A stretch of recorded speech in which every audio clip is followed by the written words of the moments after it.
Welcome to this New Year's edition of Money in Motion video blog, and I'm Dan Perkins, and today I want to talk about volatility.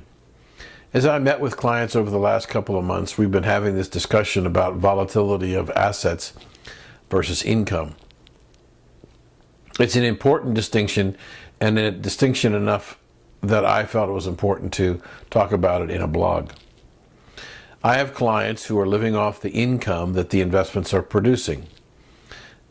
Those investments, as we saw in 2011, saw significant swings from month to month in the volatility of the net asset value of their portfolios.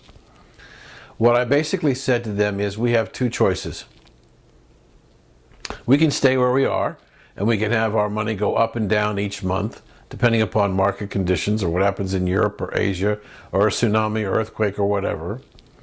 And we can continue to get our high dividends and interest payments on a regular basis to pay our bills, or we can make another decision. And that decision is, if I want less volatility, I want more stability of my monthly account value, I can sell more and more of my assets and go to cash and cash equivalents, and that will help dampen the volatility. But one of the trade-offs in today's environment is that if I make that switch, I give up virtually almost all of my income. As you know, money market funds are paying practically nothing. Most of them are paying zero.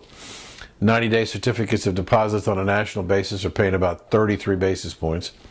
And one-year CDs pay on a national basis about 66 basis points.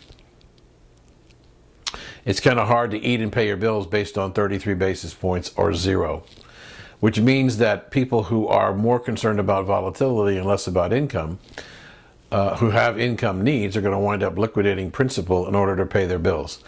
The more you liquidate principal, the less you have. The less secure you're going to be.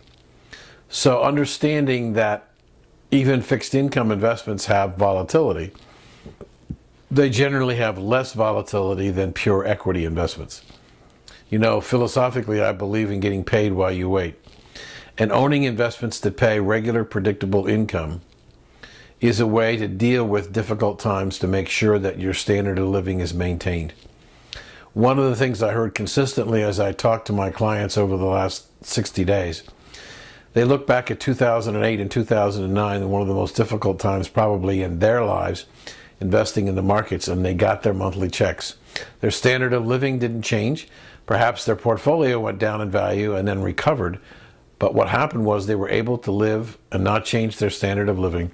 They were able to meet their expenses without having to liquidate principal. It's very important to make the distinction between the volatility of principal and the income. If, on the other hand, you're a pure equity investor and you invest in stocks that pay very little or no dividends, you have the greatest risk potential. And speaking of risks, let me tell you, there's a chart you're about to see that talks about the momentum in the market. And you'll see the volatility that we've talked about over the last 12 months of the wide swings in the value of the marketplace. The marketplace seems to be on an upward bias at the moment. I think it's ignoring, at least at the moment, some of the significant problems in Europe, United States, and potentially in Asia. But it has its own momentum at the moment, and there's an old axiom, don't fight the tape. I think the further we go, when the correction comes, and I believe it will come, perhaps as early as the end of this month, it will be very, very significant.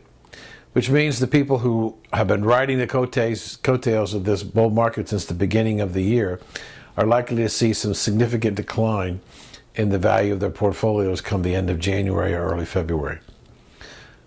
Slow and steady makes the race. Getting paid may not produce spectacular returns, but it doesn't produce spectacular losses. And the idea of getting paid while you wait makes sense, even in today's environment, as volatile as it is. So that's it for now. This is Dan Perkins. If you have questions, please feel free to give me a call or send me an email. Thanks for watching.